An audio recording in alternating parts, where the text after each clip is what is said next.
ಧರ್ಮಸ್ಥಳ ಬುರ್ಡೆ ಕೇಸ್ನಲ್ಲಿ ಮತ್ತೊಂದು ಬೆಳವಣಿಗೆ ಆಗಿದೆ. ಬುರ್ಡೆ ಷಡ್ಯಂತ್ರದ ವಿಚಾರಣೆಗೆ 4ವರಿಗೆ ಎಸ್ಐಟಿ ನೋಟಿಸ್ ಅನ್ನ ಕೊಟ್ಟಿದೆ. ಬುರ್ಡೆ ಷಡ್ಯಂತ್ರದ ವಿಚಾರಣೆಗೆ 4ವರಿಗೆ ಎಸ್ಐಟಿ ನೋಟಿಸ್ ಅನ್ನ ಕೊಟ್ಟಿರುವಂತದ್ದು ನಾಡಿದ್ದು ಬೆಳಗ್ಗೆ 10:30ಕ್ಕೆ ವಿಚಾರಣೆಗೆ ಬರುವಂತೆ ಸೂಚನೆಯನ್ನ ಕೊಡಲಾಗಿದೆ. ನಾಡಿದ್ದು ಬೆಳಗ್ಗೆ 10:30 ಅಂದ್ರೆ ಸೋಮವಾರ 27ನೇ ತಾರೀಕು ಮಹೇಶ್ ಶೆಟ್ಟಿ ತಿಮರೋಡಿ, ಗಿರೀಶ್ ಮಟ್ಟಣ್ಣವರ್, ಜಯಂತ್ ಟಿ ಹಾಗೂ ವಿಠಲ ಗೌಡಗೆ ಎಸ್ಐಟಿ ನೋಟಿಸ್ ಅನ್ನ ಕೊಟ್ಟಿರುವಂತದ್ದು. ಇದುವರೆಗೂ ಮಹೇಶ್ ಶೆಟ್ಟಿ ತಿಮರೋಡಿ ವಿಚಾರಕ್ಕೆ ಸಂಬಂಧಪಟ್ಟಂತೆ ನೋಡೋದಾದ್ರೆ ಅವ್ರ ನಿವಾಸದಲ್ಲಿ ಚಿನ್ನಯ್ಯ ಇದ್ದ ಅನ್ನುವಂಥದ್ರ ಬಗ್ಗೆ ಎಲ್ಲ ದಾಳಿ ಎಲ್ಲ ಮಾಡಲಾಗಿತ್ತು. ಆದರೆ ಪರ್ಟಿಕ್ಯುಲರ್ಲಿ ಈಗ ವಿಚಾರಣೆಗೆ ಕರೆಯಲಾಗಿರುವಂಥದ್ದು. ಸೊ ಹೀಗಾಗಿ ಯಾವೆಲ್ಲ ಕಾರಣಗಳನ್ನು ಇಟ್ಕೊಂಡು ವಿಚಾರಣೆಯನ್ನು ಮಾಡಲಾಗುತ್ತೆ ಕಾದು ನೋಡಬೇಕು. 4ವರಿಗೆ ನೋಟಿಸ್ ಕೊಡಲಾಗಿದೆ. ಆ 4ವರು ಮಹೇಶ್ ಶೆಟ್ಟಿ ತಿಮರೋಡಿ, ಗಿರೀಶ್ ಮಟ್ಟಣ್ಣವರ, ಜಯಂತಿ ಹಾಗೂ ವಿಠಲ್ ಗೌಡ, ಈ 4ವರಿಗೆ ನೋಟಿಸ್ ಕೊಟ್ಟು ವಿಚಾರಣೆಗೆ ಹಾಜರಾಗಬೇಕು ಅಂತ ಸೂಚನೆಯನ್ನ ಕೊಡಲಾಗಿದೆ. ವಿಚಾರಣೆಗೆ ಹಾಜರಾಗದೇ ಇದ್ದರೆ ಬಂಧನದ ಎಚ್ಚರಿಕೆಯನ್ನ ಕೂಡ ಕೊಡಲಾಗಿದೆ. BNSS 35 ಕಲಂ 3 ಅಡಿಯಲ್ಲಿ ನೋಟಿಸ್ ಅನ್ನ ಕೊಡಲಾಗಿದೆ. ತನಿಖೆಯಲ್ಲಿ ಕಂಡುಕೊಂಡಂತೆ ಪ್ರಕರಣದ ಕುರಿತಂತೆ ಸಂಗತಿಗಳನ್ನ ಮತ್ತು ಸಂದರ್ಭಗಳನ್ನ ತಮ್ಮಿಂದ ಖಚಿತಪಡಿಸಿಕೊಳ್ಳುವಂಥದ್ರ ಬಗ್ಗೆ ನಿಮ್ಮನ್ನ ವಿಚಾರಿಸುವಂಥದ್ದು ಅಗತ್ಯವಾಗಿದೆ ಅಂತ ನೋಟಿಸ್ನಲ್ಲಿ ಉಲ್ಲೇಖ ಮಾಡಲಾಗಿದೆ.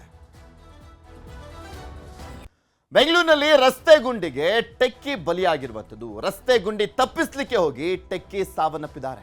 ಮಾದನಾಯಕನಹಳ್ಳಿಯ ಹುಸ್ಕೂರು ಬಳಿ ಘಟನೆ ನಡೆದಿರುವಂಥದ್ದು. ಇದು ಒಂಥರ ಬೆಂಗಳೂರಿನಲ್ಲಿ ಮಾಮೂಲಿ ಅನ್ನುವಂಥ ರೀತಿಯಲ್ಲಿ ಆಗ್ಬಿಟ್ಟಿದೆ. ಯಾಕೆಂದ್ರೆ ಎಲ್ಲ ಕಡೆನೂ ಕೂಡ ಹದಗೆಟ್ಟೋಗಿರುವಂಥ ರಸ್ತೆಗಳೇ ಇದ್ದಾವೆ, ಕಿತ್ತೋಗಿರುವಂಥ ರಸ್ತೆ. ಈ ಸರ್ಕಾರ ಒಂದೇ ಒಂದು ರಸ್ತೆನೂ ಕೂಡ ನೆಟ್ಟಗೆ ಮಾಡಿಲ್ಲ. ಸರ್ಕಾರ ಬಂದಾಗಿನಿಂದಲೂ, ಸಿದ್ದರಾಮಯ್ಯನವರು ಮುಖ್ಯಮಂತ್ರಿ ಆದಾಗಿನಿಂದಲೂ ಕೂಡ ಬೆಂಗಳೂರಿನ ರಸ್ತೆಗಳನ್ನು ನೋಡ್ಬಿಟ್ರೆ ಜನ ಡೈಲಿ ಹಿಡಿ ಶಾಪ ಹಾಕ್ತಾರೆ. ಗುಂಡಿ ತಪ್ಪಿಸ್ಲಿಕ್ಕೆ ಹೋಗಿ ಲಾರಿ ಅಡಿ ಬಿದ್ದು ಸಾವನ್ನಪ್ಪಿರುವಂಥದ್ದು. ಅಪಘಾತದಲ್ಲಿ ಟೆಕ್ಕಿ ಪ್ರಿಯಾಂಕಾ ಸಾವನ್ನಪ್ಪಿದ್ದಾರೆ. ಅಣ್ಣನ ಜೊತೆ ಬೈಕ್ನಲ್ಲಿ ತೆರಳುತ್ತಿದ್ದಾಗ ಈ ದುರಂತ ಸಂಭವಿಸಿದೆ. ಕಾಮಗಾರಿಯಿಂದ ಹದಗೆಟ್ಟಿದ್ದಂಥ ಹುಸ್ಕೂರು ರಸ್ತೆ. ಇಡೀ ಬೆಂಗಳೂರಿನಲ್ಲಿ ಹಿಂಗೆ ಇದೆ ಪರಿಸ್ಥಿತಿ. ಬರೀ ಹುಸ್ಕೂರು ಅಂತಲ್ಲ, ಇಡೀ ಬೆಂಗಳೂರಿನ ಪರಿಸ್ಥಿತಿ ಇದು. ಗುಂಡಿ ತಪ್ಪಿಸ್ಲಿಕ್ಕೆ ಮುಂದಾಗಿದ್ದಂಥ ಟೆಕ್ಕಿ ಸಹೋದರ ಈ ವೇಳೆ ಮುಂದೆ ಬಂದಂಥ ಲಾರಿ ಕೆಳಗಡೆ ಬಿದ್ದು ಪ್ರಿಯಾಂಕಾ ಸಾವನ್ನಪ್ಪಿದ್ದಾರೆ. ಪ್ರಿಯಾಂಕಾ ತಲೆ ಮೇಲೆನೆ ಹರಿದಿರುವಂಥದ್ದು ಲಾರಿ. ಸ್ಥಳದಲ್ಲೇ ಸಾವನ್ನಪ್ಪಿರುವಂಥದ್ದು ಪ್ರಿಯಾಂಕಾ. ಮಾದನಾಯಕನಹಳ್ಳಿ ಪೊಲೀಸ್ ಠಾಣೆಯಲ್ಲಿ ಪ್ರಕರಣ ದಾಖಲಾಗಿದೆ. ಈ ಸಾವಿಗೆ ಹೊಣೆ ಯಾರು? ಸರ್ಕಾರನೇ, ಬೇರೆ ಇನ್ಯಾರೂ ಅಲ್ಲ. ಇದೆಲ್ಲವೂ ಕೂಡ ಈಗ ಬೆಂಗಳೂರಿನಲ್ಲಿ ಆಗ್ತಾ ಇರುವಂಥದ್ದು ಒಂಥರ ಸರ್ಕಾರಿ ಕೊಲೆ ಇದ್ದಂಗೆ. ಎಷ್ಟು ಪ್ರಕರಣಗಳು ಒಂದ ಎರಡ ನಡೀತಾ ಇರುವಂಥದ್ದು. ಎಲ್ಲಿ ನೋಡಿದ್ರು ಪಾಪ ಜನ ಜೀವ ಕೈಯಲ್ಲಿ ಇಟ್ಕೊಂಡು ಓಡಾಡಬೇಕು. ಮನೆಯಿಂದ ಹೊರಗೆ ಬಂದರೆ ಕಾಲು ಹೊರಗಿಟ್ರೆ ಮನೆಗೆ ವಾಪಸ್ ಬರ್ತೀವಾ ಇಲ್ವಾ ಅನ್ನುವಂಥ ಅನುಮಾನ. ಆ ರೀತಿಯಾದಂಥ ಪರಿಸ್ಥಿತಿ ಇದೆ ಬೆಂಗಳೂರಿನಲ್ಲಿ. ಇದ್ರ ಬಗ್ಗೆ ಇನ್ನಷ್ಟು ಮಾಹಿತಿಯನ್ನು ಕೊಡ್ತಾ ಹೋಗ್ತಾರೆ ನಮ್ಮ ಪ್ರತಿನಿಧಿ ಮನುಕುಮಾರ್ ದೂರವಾಣಿ ಸಂಪರ್ಕದಲ್ಲಿ ಜಾಯ್ನ್ ಆಗಿದ್ದಾರೆ. ಮನು, ಎಷ್ಟು ವರ್ಷ ಆಗಿತ್ತು ಆ ಹುಡುಗಿಗೆ? ಹೇಗಾಗಿದ್ದು ಈ ಘಟನೆ? ಎಸ್ ಪೃಥ್ವಿ, ಏನು ಬೆಂಗಳೂರಿನ ರಸ್ತೆಗೆ ಈಗ ಒಂದು ಟೆಕ್ಕಿ ಬಲಿಯಾಗಿರುವಂಥದ್ದು. ಪ್ರಮುಖವಾಗಿ 9:30 ವೇಳೆಗೆ ಈ ಘಟನೆ ನಡೆದಿರುವಂಥದ್ದು. ಮಾದನಾಯಕನಹಳ್ಳಿಯಿಂದ ಏನೋ ಮಾಕಳಿ ಕಡೆಗೆ ಏನೋ APMC ರಸ್ತೆಯ ಮೂಲಕ ಹಾದು ಹೋಗುವಂತ ಸಮಯದಲ್ಲಿ ಏನೋ ಗುಂಡಿಯನ್ನು ತಪ್ಪಿಸುವಂತ ವೇಳೆಯಲ್ಲಿ ಅಣ್ಣ ತಂಗಿ ಏನೋ ಕೆಳಗೆ ಬಿದ್ದಿರುವಂಥದ್ದು. ಈ ವೇಳೆ ಏನೋ ಲಾರಿ ಏಕಾಏಕಿ ತಂಗಿಯ ಮೇಲೆ ಹರಿದ ಪರಿಣಾಮ ಅಲ್ಲೇ ಸ್ಪಾಟ್ ಅಲ್ಲೇ ಏನೋ ಪ್ರಿಯಾಂಕಾ ಡೆತ್ ಆಗಿರುವಂಥದ್ದು. ಪ್ರಮುಖವಾಗಿ ಅಣ್ಣ ತಂಗಿ ಏನೋ ರೈಲ್ವೆ ಗುಳ್ಳಳ್ಳಿ ಮಾರ್ಗದಿಂದ APMC ಕಡೆ ಪ್ರಯಾಣ ಬೆಳೆಸಿದ್ರು. ಇವರು ಬೆಂಗಳೂರಿಗೆ ಮಾರ್ಗವಾಗಿ ಹೋಗ್ತಾ ಇದ್ರು. ಹಾಗಾಗಿ ಏನೋ ಆ ರಸ್ತೆ ಕೂಡ ಸಾಕಷ್ಟು ಗುಂಡಿಗಳ ಸಾಮ್ರಾಜ್ಯ ಆಗಿರುವಂಥದ್ದು. ಏನೋ ಒಂದು ಗುಂಡಿ ತಪ್ಪಿಸಿದ್ರೆ ಮತ್ತೊಂದು ಗುಂಡಿಗೆ ಇಳಿಸಲೇಬೇಕಾದಂತ ಅನಿವಾರ್ಯತೆ ಇರುವಂಥದ್ದು. ಹಾಗಾಗಿ ಏನೋ ಹುಸ್ಕೂರು ಬಳಿ ಬರ್ತಾ ಇದ್ದಂತೆ ಆ ಗುಂಡಿಯನ್ನು ತಪ್ಪಿಸೋದಕ್ಕೆ ಹೋದಂತ ಸಮಯದಲ್ಲಿ ಏಕಾಏಕಿ ಕೆಳಗೆ ಬಿದ್ದಿದ್ದಾಳೆ. ಕೆಳಗೆ ಬಿದ್ದಂತ ಸಮಯದಲ್ಲಿ ಏನೋ ಮುಂಭಾಗದಿಂದ ಬರ್ತಿದ್ದಂತ ಲಾರಿಯ ಚಕ್ರಕ್ಕೆ ಏನೋ ಸಿಲುಕಿದಂತ ಪರಿಣಾಮ ಅಲ್ಲೇ ಸ್ಥಳದಲ್ಲೇ ಸಾವನ್ನಪ್ಪಿರುವಂಥದ್ದು. ಈ ರಸ್ತೆ ಏನೋ ಸುಮಾರು 7-8 ಕಿಲೋಮೀಟರ್ ರಸ್ತೆ ಇದೆ, ಅಂದ್ರೆ ಮಕ್ಕಳಿಗೆ ಸಂಪರ್ಕ ಕಲಿಸುವಂಥದ್ದು. ಆ ರಸ್ತೆ ಸಂಪೂರ್ಣವಾಗಿ ಹದಗೆಟ್ಟಿರುವಂಥದ್ದು. ಸಾಕಷ್ಟು ಗುಂಡಿಗಳು, ಅಂದ್ರೆ 2 ಅಡಿ 3 ಅಡಿ ಆಳಕ್ಕೆ ಈಗ ಗುಂಡಿಗಳು ಇರುವಂಥದ್ದು. ಸಾಕಷ್ಟು ಪ್ರಕರಣಗಳು ಕೂಡ ಈ ರಸ್ತೆಯಲ್ಲಿ ನಡೆದಿರುವಂಥದ್ದು. ಅಂದ್ರೆ ರಾತ್ರಿ ಆದ್ರೂ ಕೂಡ ಸಾಕಷ್ಟು ಮಂದಿ ಏನು ಕೆಲಸಕ್ಕೆ ಹೋಗ್ತಿರುವಂತ ಕಾರ್ಮಿಕರು ಕೂಡ ಬಿದ್ದು ಕೈಕಾಲು ಮುರಿದುಕೊಂಡಿರುವಂತ ಘಟನೆಗಳು ಕೂಡ ಸಾಕಷ್ಟು ನಡೆದಿವೆ. ಹಾಗಾಗಿ ಈ ರಸ್ತೆ ಯಮಸ್ವರೂಪಿಯಾಗಿದೆ ಅಂತಾನೆ ಹೇಳ್ಬೋದು. ಏನು ಪ್ರಮುಖವಾಗಿ ಪ್ರಿಯಾಂಕಾ ಏನಿದ್ದಾಳೆ, ಈಕೆ ಕೂಡ ಹಿಂಭಾಗದಲ್ಲಿ ಅಣ್ಣನ ಜೊತೆ ಹೋಗ್ತಾ ಇದ್ಲು. ಈಕೆ ಬೆಂಗಳೂರಿಗೆ ಏನು ಪ್ರಯಾಣ ಬೆಳೆಸಿದ್ಲು. ಈ ವೇಳೆ ಈ ಘಟನೆ ನಡೆದು ಈಗ ಮಾದನಾಯಕನಹಳ್ಳಿ ಪೊಲೀಸರು ಕೂಡ ಸ್ಥಳಕ್ಕೆ ಭೇಟಿ ನೀಡಿ ಏನೋ ಅಲ್ಲಿ ಸಾಕಷ್ಟು ಟ್ರಾಫಿಕ್ ಜಾಮ್ ಆಗಿತ್ತು. ಆ ಟ್ರಾಫಿಕ್ ಜಾಮ್ನು ಕೂಡ ಏನು ತಿಳಿಗೊಳಿಸಿ ಈಗ ಮೃತದೇಹವನ್ನ ನೆಲಮಂಗಲ ಸರ್ಕಾರಿ ಆಸ್ಪತ್ರೆಗೆ ರವಾನೆ ಮಾಡಿರುವಂತದ್ದು. ಪೃಥ್ವಿ, ಓಕೆ, ಧನ್ಯವಾದ ಮನು ನಿಮ್ಮೆಲ್ಲ ಮಾಹಿತಿಗಾಗಿ. ಬೆಂಗಳೂರಿನಲ್ಲಿ ಗ್ಯಾಸ್ ಸಿಲಿಂಡರ್ ಸೋರಿಕೆಯಾಗಿ ಸ್ಫೋಟ ಆಗಿ ಸಿಲಿಂಡರ್ ಸ್ಫೋಟದ ತೀವ್ರತೆಗೆ ಮನೆ ಸಂಪೂರ್ಣವಾಗಿ ನೆಲಸಮ ಆಗಿದೆ. ಮನೆಯ ಗೋಡೆ ಬಿದ್ದು ವೃದ್ಧೆ ಅಕ್ಕಯ್ಯಮ್ಮ ಸಾವನ್ನಪ್ಪಿದ್ದಾರೆ. 80 ವರ್ಷ. ಸಿಲಿಂಡರ್ ಸ್ಫೋಟದ ತೀವ್ರತೆಗೆ ಮನೆ ಸಂಪೂರ್ಣವಾಗಿ ನೆಲಸಮ ಆಗಿದೆ. ನೆಲಸಮ ಆದಂಥ ಹಿನ್ನೆಲೆಯಲ್ಲಿ, ಆ ಸ್ಫೋಟ ಆದಂಥ ಹಿನ್ನೆಲೆಯಲ್ಲಿ ಮನೆಯ ಗೋಡೆ ವೃದ್ಧೆಯ ಮೇಲೆ ಬಿದ್ದು ಅಕ್ಕಯ್ಯಮ್ಮ ಅನ್ನುವಂಥ ಅಜ್ಜಿ ಸಾವನ್ನಪ್ಪಿದ್ದಾರೆ. KR ಪುರ ಬಳಿಯ ತ್ರಿವೇಣಿ ನಗರದಲ್ಲಿ ನಡೆದಿರುವಂಥ ಒಂದು ಘಟನೆ ಇದು. ಮನೆಯ ಅವಶೇಷಗಳಡಿ ಸಿಲುಕಿರುವಂಥದ್ದು 3. ಅವರನ್ನ ರಕ್ಷಣೆ ಮಾಡಲಾಗಿದೆ. ಚಂದನ, ಶೇಖರ್, ಕಿರಣ್ ಎಂಬುವರಿಗೆ ಗಂಭೀರವಾದಂಥ ಗಾಯಗಳಾಗಿದೆ. ಮನೆಯ ಹಿಂಭಾಗದಲ್ಲಿದ್ದಂಥ 3 ಮನೆಗಳಿಗೂ ಕೂಡ ಸಾಕಷ್ಟು ಹಾನಿಯಾಗಿದೆ ಸಿಲಿಂಡರ್ ಬ್ಲಾಸ್ಟ್ನಿಂದಾಗಿ. ಶೆಡ್ ಮನೆಯಲ್ಲಿದ್ದಂಥ ಓರ್ವ ಮಹಿಳೆಗೂ ಕೂಡ ಗಂಭೀರವಾದಂಥ ಗಾಯಗಳಾಗಿದೆ.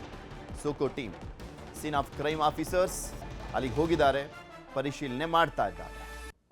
ಸೋಕೋ ಟೀಮ್ ಹೋಗಿದೆ, ಮಾಹಿತಿಯನ್ನು ಕಲೆಕ್ಟ್ ಮಾಡ್ತಾ ಇದ್ದಾರೆ, ಪರಿಶೀಲನೆ ಮಾಡ್ತಾ ಇದ್ದಾರೆ. ನಿಮಗೆ ತೋರಿಸ್ತಾ ಇದ್ದೀವಿ ನೋಡಿ ದೃಶ್ಯಾವಳಿಗಳಲ್ಲಿ. ಆ ಸ್ಫೋಟ ಆದ ಸಂದರ್ಭದಲ್ಲಿ ಮನೆಯ ಒಳಗಡೆ ಇದ್ದಂಥ ವ್ಯಕ್ತಿಯ ಪರಿಸ್ಥಿತಿ ಹೇಗಿದೆ ಅನ್ನುವಂಥದ್ದನ್ನು ಗಮನಿಸ್ಬೋದು ನೀವು. ಆ ವ್ಯಕ್ತಿಗೆ ಹೆಜ್ಜೆ ಇಡ್ಲಿಕ್ಕೂ ಕೂಡ ಕಷ್ಟ ಆಗಿದೆ. ಆ ಸ್ಫೋಟದ ತೀವ್ರತೆಗೆ ಆತ ಆ ರೀತಿಯಾಗಿ ಗಾಯಗೊಂಡಿದ್ದ. ಬಟ್ಟೆ ಎಲ್ಲ ಹರಿದೋಗಿದೆ, ಮೈ ಮೇಲೆಲ್ಲ ಅವಶೇಷಗಳೆಲ್ಲ ಬಿದ್ದಿದ್ವು. ಸಾವನ್ನಪ್ಪಿರುವಂಥ ಅಜ್ಜಿಯ ಫೋಟೋವನ್ನು ಕೂಡ ತೋರಿಸ್ತಾ ಇದ್ವಿ. ಅಕ್ಕಯ್ಯಮ್ಮ ಅಂತ, 80 ವರ್ಷ ವಯಸ್ಸು. ಆ ಸ್ಫೋಟದ ತೀವ್ರತೆಗೆ ಮನೆ ಸಂಪೂರ್ಣವಾಗಿ ನೆಲಸಮ ಆಗಿದೆ. ಆ ಮನೆಯ ಗೋಡೆ ಬಿದ್ದು ಅಜ್ಜಿ ಸಾವನ್ನಪ್ಪಿರೋದು. ಸಿಲಿಂಡರ್ ಸೋರಿಕೆಯಾಗಿ ಬ್ಲಾಸ್ಟ್ ಆಗಿದೆ. ಒಂದು 3 ಮನೆಗಳಿಗೂ ಕೂಡ ಡ್ಯಾಮೇಜ್ ಆಗಿದೆ. ಆ ಮನೆಯಲ್ಲಿದ್ದಂಥವ್ರಿಗೂ ಕೂಡ ಕೆಲವರಿಗೆ ಏಟಾಗಿರುವಂಥದ್ದು, ಕೆಲವರು ಗಂಭೀರವಾಗಿ ಗಾಯಗೊಂಡಿದ್ದಾರೆ. 3 ಗಂಭೀರವಾಗಿ ಗಾಯಗೊಂಡಿರೋದು. ಅವರ ಫೋಟೋಗಳು ಕೂಡ ಸಿಕ್ಕಿದೆ, ನಿಮಗೆ ತೋರಿಸ್ತಾ ಇದ್ದೀವಿ. ಬೆಂಗಳೂರಿನಲ್ಲಿ ನಡೆದಿರುವಂಥ ಒಂದು ಘಟನೆ ಇದು. ಮಕ್ಕಳು ಅಜ್ಜಿ ಇದಾಗಿದ್ದಾರೆ ಸರ್. ಬೇರೆ ಇದು ನಮ್ಮ ಭಾವ ಮತ್ತೆ ಅವ್ರ ಅಮ್ಮ, 2 ಮಕ್ಕಳು ಸರ್. ನನ್ಗೆ ಒಂದು 9:30 ಫೋನ್ ಮಾಡಿದ್ರು ಸರ್. ಈ ತರ ಸಿಲಿಂಡರ್ ಬ್ಲಾಸ್ಟ್ ಆಗಿ ಈ ತರ ಆಗಿದೆ ಬನ್ನಿ ಅಂತ. ಅಕ್ಕ ಮಗ ಫ್ರೆಂಡ್ಸ್ ಫೋನ್ ಮಾಡಿದ್ದು. ಮಗಳು ತುಂಬಾ ಫುಲ್ಲು ಬರ್ನ್ ಆಗ್ಬಿಟ್ಟಿದಾರಂತೆ ಸರ್. ಮಗಗೂ ಫುಲ್ಲು ಇದಾಗಿದೆ. ಎಲ್ಲ 3 ICU ಅಲ್ಲಿದಾರಂತೆ. ಹೆಣ್ಣು ಹುಡುಗಿಗೆ ಜಾಸ್ತಿ ತುಂಬಾ ಪ್ರಾಬ್ಲಮ್ ಆಗಿದೆ ಅಂತ. ತ್ರಿವೇಣಿ ನಗರದಲ್ಲಿ ಒಂದು ಮನೆಯಲ್ಲಿ ಬ್ಲಾಸ್ಟಿಂಗ್ ಸಂಭವಿಸಿದೆ. ಈ ಬ್ಲಾಸ್ಟಿಂಗಿಂದ ಒಬ್ಬರು ಅಕ್ಕಯ್ಯಮ್ಮ ಅಂತೇಳಿ ಸುಮಾರು 80 ವರ್ಷದ ಮಹಿಳೆ ಮೃತಪಟ್ಟಿದ್ದಾರೆ. ಅದೇ ಕುಟುಂಬದಲ್ಲಿದ್ದಂಥ ಶೇಖರ್ ಮತ್ತು ಕಿರಣ್ ಕುಮಾರ್ ಹಾಗೆ ಚಂದನ ಅವರು ಇಂಜೂರ್ಡ್ ಆಗಿದ್ದಾರೆ. ಅವ್ರನ್ನೆಲ್ಲರನ್ನೂ ಕೂಡ ನಾವು KR ಪುರಂನ TC ಪಾಳ್ಯದ ಆಲ್ಟರ್ ಹಾಸ್ಪಿಟಲ್ಗೆ ಶಿಫ್ಟ್ ಮಾಡಿ ಅಲ್ಲಿ ಟ್ರೀಟ್ಮೆಂಟ್ ನಡೀತಾ ಇದೆ. ಅದರಲ್ಲಿ ಚಂದನ ಅವರ ಕಂಡೀಷನ್ ಸ್ವಲ್ಪ ಗಂಭೀರವಾಗಿದೆ, ಬಹಳಷ್ಟು ಬರ್ನ್ ಇಂಜುರೀಸ್ ಅವರಿಗಾಗಿದೆ. ಈ ಬ್ಲಾಸ್ಟ್ ಕಾರಣಕ್ಕಾಗಿ ಈ ಮನೆಯ ಹಿಂಭಾಗದಲ್ಲಿದ್ದಂಥ 3 ಶೆಡ್ಡಿನ ಮನೆಗಳಿಗೆ ಹಾನಿಯಾಗಿದೆ. ಜೊತೆಗೆ ಅದರಲ್ಲಿ ಕಾಂಚನ ಅಂತೇಳಿ ಒಬ್ಬರು ಮಹಿಳೆಗೂ ಕೂಡ ತಲೆಗೆ ಇಂಜುರಿ ಆಗಿ ಅವರು ಕೂಡ ಅದೇ ಆಸ್ಪತ್ರೆಯಲ್ಲಿ ಚಿಕಿತ್ಸೆಯನ್ನು ಪಡೀತಾ ಇದ್ದಾರೆ. ಅಕ್ಕಯ್ಯ ಅಂತ ಇದ್ದವರು, ಅವರು ಮಲಗಿದ್ದಾರೆ ಕಾಟ್ ಮೇಲೆ. ಅವ್ರ ಮೇಲೆ ಡೆಬ್ರಿಸ್ ಬಿದ್ದು ಅವ್ರದ್ದು ಡೆತ್ ಆಗಿದೆ. ಅದರಿಂದ ಅದು ಬ್ಲಾಸ್ಟ್ ಆದ ನಂತರ ಇಮಿಡಿಯೇಟ್ಲಿ ಅಕ್ಕಪಕ್ಕವರು ಇಮಿಡಿಯೇಟ್ಲಿ 112 ಕಾಲ್ ಮಾಡಿ ಪೊಲೀಸರು ತಿಳಿಸಿದ್ದಾರೆ. ಪೊಲೀಸರು ತಿಳಿಸಿದಾಗ ನಮ್ಮ ಪೊಲೀಸ್ ಸ್ಟೇಷನಿಂದ ಇಲ್ಲಿ ಬಂದು ನೋಡಿದಾಗ ಆವಾಗ ಆಲ್ರೆಡಿ ಎಲ್ಲ ಬಿದ್ದೋಗಿತ್ತು. ಮತ್ತೆ ಒಬ್ಬರದ್ದು ಡೆತ್ ಆದ ನಂತರ ಅಜ್ಜಿ ಅವರಿದ್ದಾರೋ ಅಕ್ಕಯ್ಯಮ್ಮ, ಅವರು ಮಗ ಮತ್ತೆ ಮೊಮ್ಮಕ್ಕಳು 2, ಮತ್ತೆ ಹಿಂದೆ ಮನೆಯಲ್ಲಿ ಒಬ್ಬರು ಹೊರಗಡೆ ಬಂದು ಪಾತ್ರ ತೊಳಿತಾ ಇದ್ರು. ಆ ಮಗನೂ ಇಂಜೂರಿ ಆಗಿದೆ. ಇವ್ರನ್ನ ಇಮಿಡಿಯೇಟ್ಲಿ ಹಾಸ್ಪಿಟಲ್ ಶಿಫ್ಟ್ ಮಾಡಿದ್ದಾರೆ. ನಾವು ಘಟನಾ ಸ್ಥಳದಿಂದ ಅಲ್ಲಿ ಹೇಗಿದೆ ಪರಿಸ್ಥಿತಿ ಅನ್ನುವಂಥದ್ರ ಬಗ್ಗೆ ಇನ್ನಷ್ಟು ಮಾಹಿತಿಯನ್ನು ಕೊಟ್ಟಿದ್ದಾರೆ ನಮ್ಮ ಪ್ರತಿನಿಧಿ ಮುನಿರಾಜು. ನೋಡೋಣ. ಬೆಂಗಳೂರಿನಲ್ಲಿ ಗ್ಯಾಸ್ ಸಿಲಿಂಡರ್ ಸೋರಿಕೆಯಾಗಿ ಇಡೀ ಮನೆ ಧ್ವಂಸಗೊಂಡಿರುವಂತಹ ಘಟನೆ ನಗರದ KR ಪುರದಲ್ಲಿ ನಡೆದಿದೆ. ಇಲ್ಲಿನ ತ್ರಿವೇಣಿ ನಗರದಲ್ಲಿ ನೋಡಬಹುದು. ಈ ಒಂದು ಮನೆ ಏನಿದೆ, ಇವತ್ತು ಬೆಳಗ್ಗೆ ಸುಮಾರು 7:10 ಸುಮಾರಿಗೆ ಮನೆಯಲ್ಲಿ ಗ್ಯಾಸ್ ಸೋರಿಕೆಯಾಗಿತ್ತು. ನಂತರ ಗ್ಯಾಸ್ ಸೋರಿಕೆಯಾದ ಪರಿಣಾಮವಾಗಿ ಸಿಲಿಂಡರ್ ಬ್ಲಾಸ್ಟ್ ಆಗಿದ್ದು ಇಡೀ ಮನೆ ಸಂಪೂರ್ಣವಾಗಿ ಧ್ವಂಸ ಆಗಿದೆ. ಮತ್ತೆ ಈಗಾಗಲೇ ಈ ಮನೆಯಲ್ಲಿದ್ದಂತ 4 ಗಂಭೀರ ಗಾಯವಾಗಿದ್ದು ಅದರಲ್ಲಿ ವೃದ್ಧ ಮಹಿಳೆ ಅಕ್ಕಯ್ಯಮ್ಮ ಎಂಬಾಕೆ ಸಾವನ್ನಪ್ಪಿರೋದು. ಈಗಾಗಲೇ ಸ್ಥಳಕ್ಕೆ ಅಗ್ನಿಶಾಮಕ ಇಲಾಖೆ ಸಿಬ್ಬಂದಿ ಮತ್ತೆ KR ಪುರ ಪೊಲೀಸರು ಕೂಡ ದೌಡಾಯಿಸಿದ್ದು ಇಲ್ಲಿ ಪರಿಶೀಲನೆ ಮಾಡಿ ಈ ಒಂದು ಘಟನೆಗೆ ಕಾರಣ ಏನು ಅನ್ನೋದ್ರ ಬಗ್ಗೆ ತನಿಖೆಯನ್ನು ಕೂಡ ಮಾಡ್ತಾ ಇದ್ದಾರೆ. ಮೇಲ್ನೋಟಕ್ಕೆ ಅನಿಲ ಸೋರಿಕೆಯಾಗಿ ಈ ಒಂದು ಬ್ಲಾಸ್ಟ್ ಆಗಿರೋ ಬಗ್ಗೆ ಒಂದು ಶಂಕೆ ಕೂಡ ವ್ಯಕ್ತವಾಗಿದ್ದು ಈಗ ಸೋಕೋ ಮತ್ತೆ FSL ಟೀಮ್ ಕೂಡ ಸ್ಥಳಕ್ಕೆ ಆಗಮಿಸಿ ಪರಿಶೀಲನೆ ಮಾಡುವಂತಹ ಕೆಲಸವನ್ನು ಕೂಡ ಈಗಾಗಲೇ ಮಾಡ್ತಾ ಇದ್ದಾರೆ. ಈ ಒಂದು ಮನೆಯಲ್ಲಿ ಶೇಖರ್ ಎಂಬುವರು ಬಾಡಿಗೆಗೆ ಇದ್ರು. 2 ಮಕ್ಕಳು ಮತ್ತೆ ತನ್ನ ಇಬ್ಬರು ಮಕ್ಕಳ ಜೊತೆ ಅವರು ವಾಸವಾಗಿರ್ತಾರೆ. ನಂತರ ಇವತ್ತು ಬೆಳಗ್ಗೆ ಅನಿಲ ಸೋರಿಕೆಯಾದ ಪರಿಣಾಮವಾಗಿ ಈ ಒಂದು ಇಡೀ ಮನೆ ಸಂಪೂರ್ಣವಾಗಿ ನೆಲಸಮ ಆಗಿದೆ. ಮತ್ತೆ ಈ ಒಂದು ಘಟನೆ ಘಟನೆಯಲ್ಲಿ ಮನೆ ಹಿಂಭಾಗದಲ್ಲಿ ವಾಸವಾಗಿದ್ದಂತ ಅಕ್ಕಯ್ಯಮ್ಮ ಎಂಬುವರ ಮೇಲೆ ಕೂಡ ಒಂದು ಏನು ರೂಪ್ ಬಿದ್ದ ಪರಿಣಾಮವಾಗಿ ಆಕೆ ಕೂಡ ಸಾವನ್ನಪ್ಪಿದ್ದಾರೆ. ಸದ್ಯ ಈಗಾಗಲೇ ಘಟನೆಯಲ್ಲಿ ಗಾಯಗೊಂಡಿರುವಂತಹ ಮೂವರನ್ನ ಖಾಸಗಿ ಆಸ್ಪತ್ರೆಗೆ ದಾಖಲು ಮಾಡಿ ಚಿಕಿತ್ಸೆ ಕೊಡುವಂತ ಕೆಲಸವನ್ನು ಕೂಡ ಈಗ ಪೊಲೀಸರು ಮಾಡ್ತಾ ಇದ್ದಾರೆ. ಇನ್ನು ಉಳಿದಂತೆ ಈ ಒಂದು ಅನಿಲ ಸೋರಿಕೆ ಸ್ಫೋಟದಿಂದಾಗಿ ಇಡೀ ಏರಿಯಾದ ಸುಮಾರು 5-6 ಮನೆಗಳಿಗೂ ಕೂಡ ಹಾನಿಯಾಗಿರುವಂತದ್ದು. ಮನೆ ಹಿಂಭಾಗದಲ್ಲಿರುವಂತಹ ಒಂದು ಬೇರೆ ಬೇರೆ ಒಂದು ಕಟ್ಟಡಗಳೇನಿದೆ ಅವು ಕೂಡ ಸಂಪೂರ್ಣವಾಗಿ ಡ್ಯಾಮೇಜ್ ಆಗಿ ಈಗ ಜಖಂ ಆಗುವಂತಹ ಪರಿಸ್ಥಿತಿಗೆ ಅವು ಕೂಡ ಬಂದಿದ್ದಾವೆ. ಇನ್ನು ಎದುರುಗಡೆ ಇರುವಂತಹ ಮನೆಗಳನ್ನ ನೋಡಬಹುದು. ಆ ಒಂದು ಮನೆಯ ಒಂದು ಕಿಟಕಿ ಗಾಜುಗಳು ಕೂಡ ಸಂಪೂರ್ಣವಾಗಿ ಜಖಂ ಆಗಿದ್ದಾವೆ. ಯಾಕಂದ್ರೆ ಸ್ಫೋಟದ ತೀವ್ರತೆಗೆ ಏನು ಇಡೀ ಗ್ಲಾಸ್ಗಳು ಕೂಡ ಸಂಪೂರ್ಣವಾಗಿ ಛಿದ್ರ ಆಗಿರುವಂತದ್ದು ಮತ್ತೆ ಒಡೆದೋಗಿರೋದು ಕೂಡ ಕಾಣಬಹುದು. ಸದ್ಯ ಈಗಾಗಲೇ ಸ್ಥಳಕ್ಕೆ FSL ಮತ್ತೆ ಸೋಕೋದು ಟೀಮ್ನವರು ಕೂಡ ಆಗಮಿಸಿ ಈ ಒಂದು ಘಟನೆ ಬಗ್ಗೆ ಪರಿಶೀಲನೆ ಮಾಡ್ತಾ ಇದ್ದಾರೆ. ಮತ್ತೆ ಮನೆ ಮಾಲೀಕರೇನಿದ್ರೆ ರಮೇಶ್ ಅಂತೇಳಿ ಅವರಿಂದಲೂ ಕೂಡ ಏನು ಮಾಹಿತಿಯನ್ನು ಪಡೆಯುವಂತ ಕೆಲಸವನ್ನ ಈಗ ಮಾಡ್ತಾ ಇದ್ದಾರೆ. ಯಾಕಂದ್ರೆ ರಮೇಶ್ ಅವರು ಶೇಖರ್ ಎಂಬುವರಿಗೆ ಬಾಡಿಗೆಗೆ ಕೊಟ್ಟಿದ್ರು. ಸುಮಾರು 9 ತಿಂಗಳಿಂದ ಅವರು ಈ ಒಂದು ಮನೆಯಲ್ಲಿ ಬಾಡಿಗೆಗೆ ಇರ್ತಾರೆ. ಆದ್ರೆ ಇವತ್ತು ನಡೆದ ಈ ಒಂದು ಅಗ್ನಿ ಅವಘಡದಿಂದಾಗಿ ಈ ಶೇಖರ್ ಅವರ ಕುಟುಂಬದಲ್ಲಿ ಮೂವರಿಗೆ ಗಂಭೀರ ಗಾಯಗಳಾಗಿದ್ದು ಈಗ ಆಸ್ಪತ್ರೆಗೆ ಕೂಡ ದಾಖಲು ಮಾಡಿದ್ದಾರೆ. ಸದ್ಯ ಓರ್ವ ವೃದ್ಧ ಇದರಲ್ಲಿ ಸಾವನ್ನಪ್ಪಿದ್ದು. ಈ ಬಗ್ಗೆ ಪೊಲೀಸರು ಪ್ರಕರಣವನ್ನು ದಾಖಲು ಮಾಡಿಕೊಂಡು ತನಿಖೆಯನ್ನು ಕೂಡ ಕೈಗೊಂಡಿದ್ದಾರೆ. ಕ್ಯಾಮರಾ ಪರ್ಸನ್ ಶಿವಪ್ಪ ಜೊತೆ ಮುನಿರಾಜು, ನ್ಯೂಸ್ 18 ಬೆಂಗಳೂರು. ಕೇರಳಪುರಂನಲ್ಲಿ ಸಿಲಿಂಡರ್ ಸ್ಫೋಟ ಪ್ರಕರಣಕ್ಕೆ ಸಂಬಂಧಪಟ್ಟಂತೆ ಘಟನಾ ಸ್ಥಳಕ್ಕೆ ಕೇಂದ್ರ ಸಚಿವೆ ಶೋಭಾ ಕರಂದ್ಲಾಜೆ ಅವರು ಭೇಟಿಯನ್ನು ಕೊಟ್ಟಿದ್ದಾರೆ. ಶಾಸಕ ಭೈರತಿ ಬಸವರಾಜ್ ಜೊತೆಗೆ ಸ್ಥಳ ಪರಿಶೀಲನೆಯನ್ನ ಮಾಡ್ತಾ ಇರುವಂತದ್ದು. ಸ್ಥಳೀಯ ಸಂಸದರು ಕೂಡ ಹೌದು, ಶೋಭಾ ಕರಂದ್ಲಾಜೆ ಅದಕ್ಕೆ ಹೋಗಿದ್ದಾರೆ. ಇನ್ನ ಸ್ಥಳೀಯ ಶಾಸಕ ಭೈರತಿ ಬಸವರಾಜ್ ಕೂಡ ಹೋಗಿದ್ದಾರೆ, ಸ್ಥಳ ಪರಿಶೀಲನೆ ಮಾಡ್ತಿದ್ದಾರೆ. ಬ್ಲಾಸ್ಟ್ನಿಂದ ಮನೆಯೇ ಬಿದ್ದು ಹೋಗಿದೆ. ಸಿಲಿಂಡರ್ ಬ್ಲಾಸ್ಟ್ ಆದ್ರೆ ಮನೆನೇ ಬೀಳುತ್ತಾ? ಘಟನೆ ಬಗ್ಗೆ ಅನುಮಾನವನ್ನ ವ್ಯಕ್ತಪಡಿಸಿರುವಂತದ್ದು ಶೋಭಾ ಕರಂದ್ಲಾಜೆ ಅವರು. ಸಿಲಿಂಡರ್ ಬ್ಲಾಸ್ಟ್ ಆದರೆ ಮನೆನೇ ಬೀಳುತ್ತಾ ಅಂತ ಅನುಮಾನವನ್ನು ವ್ಯಕ್ತಪಡಿಸಿದ್ದಾರೆ. ಇದಕ್ಕೆ ಸಿಲಿಂಡರ್ ಕಾರಣನ ಅಥವಾ ಬೇರೆ ಏನಾದರೂ ಇದೆಯಾ ಅಂತ. ಓಡೆಗಳು ಲೂಸ್ ಆಗಿದ್ರೆ ಬಿದ್ದೇ ಬೀಳುತ್ತೆ. ಸಿಲಿಂಡರ್ ಬ್ಲಾಸ್ಟ್ ಅಂದರೆ ಅದೇನು ಚಿಕ್ಕ ಪುಟ್ಟ ಪಟಾಕಿ, ಲಕ್ಷ್ಮಿ ಪಟಾಕಿ ಬ್ಲಾಸ್ಟ್ ಆದಂಗಲ್ಲ, ದೊಡ್ಡ ಮಟ್ಟದಲ್ಲಿ ಒಂಥರ ಬಾಂಬ್ ಬ್ಲಾಸ್ಟ್ ಆದಂಗೆ ಆಗುತ್ತೆ. ಸೊ ಈಗ ಅವರ ಅನುಮಾನ ಸಿಲಿಂಡರ್ ಕಾರಣನ ಅಥವಾ ಬೇರೆ ಏನಾದರೂ ಇದೆಯಾ ಅಂತ. ಈ ಬಗ್ಗೆ ಕೂಡಲೇ ತನಿಖೆ ಆಗಬೇಕು ಅಂತ ಒತ್ತಾಯವನ್ನು ಮಾಡಿದ್ದಾರೆ. ಮೃತರಿಗೆ ಸರ್ಕಾರ ಪರಿಹಾರವನ್ನು ಕೊಡಬೇಕು ಅಂತ ಕೂಡ ಆಗ್ರಹಿಸಿದ್ದಾರೆ.